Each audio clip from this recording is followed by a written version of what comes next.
A client asked us to teach them to run their outreach in-house. Watch us build it, learn the process, and take it from there. 1 week after trying to manage everything in-house, they ended up hiring us full-time. In this video, I'm going to walk you through the 3 biggest costs and time traps this client discovered by trying to DIY their outreach, and what changed when we stopped teaching and started building. I'm Bob Shu, founder of RevSync. I've built GTM systems for over 50 B2B companies across software, cybersecurity, and fintech. What you're about to see here is that the barrier to in-house outreach isn't tools or knowledge. It's the workload required to keep it running consistently at the level that is required to produce good results. So let's dive into it. Let's talk about the first thing that this client discovered, the DIY assumption. You probably believe that with the right tool and the clear process, you can run this entire thing by yourself. That belief isn't really wrong, it's just incomplete. The tool isn't the constraint. The strategy and judgment required to make it and produce results are. And that doesn't come from a subscription or a course or watching someone else build it once. Okay, so what I have here is essentially an end-to-end onboarding process we do for our clients and how we keep iterating campaigns. Timeline typically for working with a client from start to finish when we start and launch is about 2 weeks. So we have timeline week 1 and then week 2 here, and everything above are the things we do in that 2 period. And you can see from the first onboarding call, things start to branch out. With the onboarding docs, we have different softwares, domain accounts, LinkedIn account purchases, inbox connection, inbox warm-up, all this stuff. We create a strategy mirror board. And this is only the setup process. So we're not even beginning to build the campaigns itself. So you can see there's already like 5 or 6 softwares involved in this process. And then after we have all the information and access required and the onboarding doc filled out, we have to start creating the campaign strategy. And you can see this is where it gets really crazy. It goes from just like 4 or 5 tools to like 8 tools. So we have automation sections. So in automations alone, we have just the standard automations. We have 1, 2, 3 types of automations that we would build just to get a campaign running. And this would include automations like the positive reply alert. So whenever there's a positive lead, your SDR team gets a ping with the reply link and the lead's information, and also a CRM entry automation. So whenever that positive reply alert comes in, your SDR would not need to enter that lead into your CRM. That's automatically put in. And also a weekly campaign stats report automation. So every week you get a stats report on the send volume and positive replies and the feedback on each campaign. And they both need to be built out for email and LinkedIn channels. You're doing both. So if you're doing both, that's like 6 automations already, just so we can support the campaigns to run properly. Because without these automations, your SDRs are not only have to monitor the inboxes constantly, but also whenever a lead responds positively, they need to enrich it on their end and put that lead into the CRM manually, which sucks and wastes a lot of time. And obviously we'll teach the client how to use the automations with their SDR team. And besides the automations, we have all the stuff we need to build proper campaigns. You can see softwares here. We have Clay, all the sequencers, and there's so much that goes into list building that I can't even include in here because we use so much Claude code and custom scrapers to actually gather data for certain niches that don't exist commonly on LinkedIn. And then this process would be done. We build a list, and then at the 2-week mark is when we launch the campaigns, and you can see the campaign is launched on email and LinkedIn. For email, we use our own sequencer, and for LinkedIn, we use HeyReach. And that's the 2-week mark. And then every single week, this process repeats itself over and over again. So we're constantly going back. So once we launch this, we go all the way back to here again. So we start from reviewing the strategy, and then we're building this process again every single week, a new campaign every week. And we keep iterating based on the feedback from the previous campaign, making adjustments to the copy, the list, the targeting, and building new ones every week. So you can see there's so many tools that goes into this process, and it's not a simple plug and play where we can just show you these tools and you can just build on yourself. Because once you launch the first campaign, how do you reiterate with a new strategy or a new idea based on that past campaign and use different list building tools to create a new list or a new approach based on the learnings from your past campaign? There's a lot of knowledge that goes into the infra and the approach. So if you're currently trying to build this in-house and the results feel inconsistent or kind of stalled, this is probably the reason why. The knowledge isn't the real gap. It's the constant iteration capacity. If you want us to take a look at what you're currently running and show you what a fully built GTM system looks like for your business, the link to book a call is down below. So here's the second thing that this client discovered, what the work actually looks like. Running outreach at a level that produces results is a continuous iteration workload. And when you have a business to run alongside it, that workload always will lose out whatever feels more urgent on any given day. So let me dive into an actual campaign that we would run for a client on email and on LinkedIn. So for example, you can see this client here. We have about 1, 2, 3, 4, I think how many campaigns in total? We have about 16 campaigns in total. So just imagine each campaign would last anywhere from about 1 week to half a week. So the process I showed you previously of this constant list building, offer creation, iteration would happen once or twice every single week. And because some campaigns are shorter than others, let's say you can see this campaign only had 1,000 to 2,000 leads.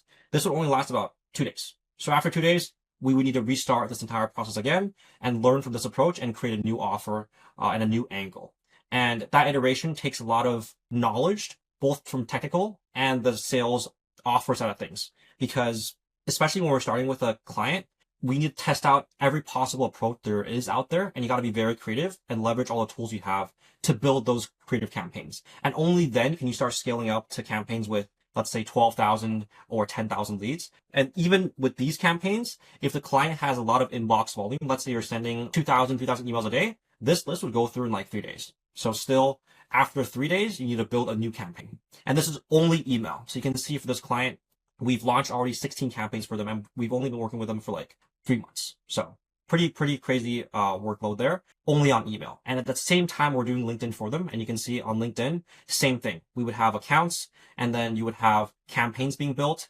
And it would be a similar type of system where every single week, you either build 1 or 2 campaigns based on the feedback from the previous campaign. So the workload that you have on the email side would be the same as LinkedIn, but they would be running in parallel. Because the worst thing you want is having inboxes or LinkedIn accounts sitting there without any sense. So you need to constantly iterate, constantly build lists using Clay like this, custom scrapers, verifying the emails, and creating copy that is suitable for email or LinkedIn, because you can't use the same type of copy for both platforms. It doesn't work. So yeah, yes, creating copy might be easy. You might be a very good copywriter. You're like, oh, creating copy is easy. But having a good list that reflects what you want to convey on the copy, and a list that presents you with the right people that your copy targets, is quite complicated. Because, for example, in this Clay table, this campaign targeted e-com, but only home interior decor companies. If you're just going to Apollo and pulling a list, and there's not even a filter in there for home decor companies. There's probably like e-com or retail. So we had to do actually a Facebook scrape here. So we had to use our knowledge about scrapers and build a custom scraper to go on Facebook and scrape a bunch of companies that had home decor keywords. But that usually creates inaccuracies too. So we had to put in this Clay table, and we had a Clayagent to verify that they're a home decor company. And on top of that, we wanted to leverage intent, because the copy we wanted to use for this campaign focused on if that home decor company was running ads or not. So we used a Clayagent and scraped their Facebook page ID and their ads library to see if they were running ads as a second layer of verification. And after that, we would only reach out to companies that were running more than 2 ad creatives. So you can see how it went from just building a list from Apollo to adding 2 or 3 different scrapers, and even involving Clayagent in the process twice to build this list. And this is only the company information, so you only get the company name from here.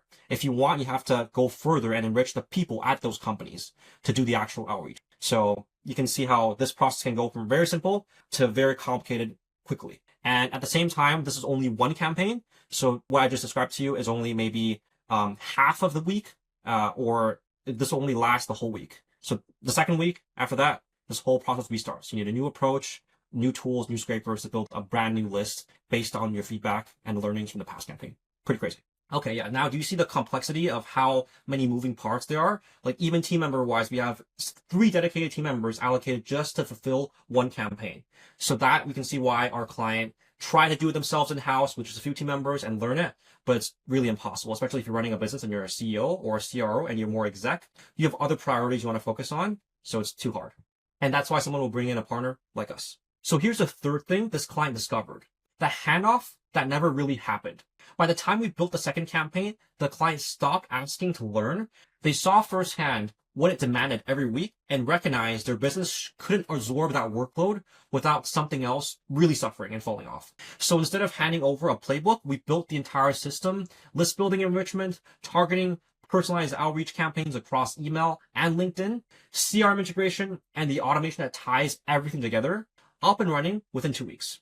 So as I showed you guys previously, you can see this is our workflow for a typical client onboarding and launch of the first campaign. This entire process takes about 2 weeks, and this part of that entire step repeats every week, once or twice, depending on how large that campaign's list is. So a lot of moving parts goes into this, but everything's shipped within 2 weeks. And now I want to dive in a little bit into the automations that we build and show you some examples of ones that we built for clients. So there's a CRM. We have 3 standard automations that we build for every standard onboarding. We have the CRM entry, positive leads reply alert automation, and the weekly campaign reporting automation. So they may seem quite simple just by reading it, but for example, this client is doing both LinkedIn and email outreach with us, and we had to build an automation that does both channels of reporting and positive reply alerts. So you can see that for LinkedIn and email, we have webhooks trigger, and we have a GPT bot that categorizes the reply based on if it's positive or negative, and then all that's ported into a Slack channel with alerts. And not only did the client want Slack alerts for their SDR team, but they also wanted all the leads that were positive to go into a Google Sheet for tracking purposes. So we had that built in as well. And this runs fully automatically. But this is super critical to have in place in order for an email campaign or LinkedIn campaign to perform properly. Because if these are not in place, your SDR team would not know when a positive reply alert comes in. And if you're a salesperson or a sales guy, you know how important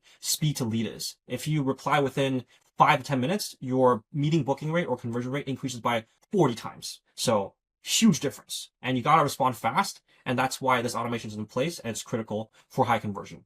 Second automation we would typically build is for CRM entry. You can see here for a different client, we use Make.com, and they were on GHL.